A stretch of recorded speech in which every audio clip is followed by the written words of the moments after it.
Hey guys, welcome back to another tutorial video. So in today's video, I'll show you how to change your resume on ZipRecruiter. So if you updated your work experience, educations, or skills, then just follow along. First, sign into your ZipRecruiter account, then go to your profile or resume section. From there, locate your current resume and choose the option to edit or replace it. Then you can upload an updated resume from your device or edit your existing profile information if those options are available.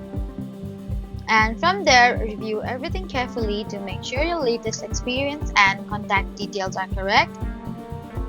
Then save your changes before leaving the page. And your updated resume will then be available for future job applications on ZipRecruiter.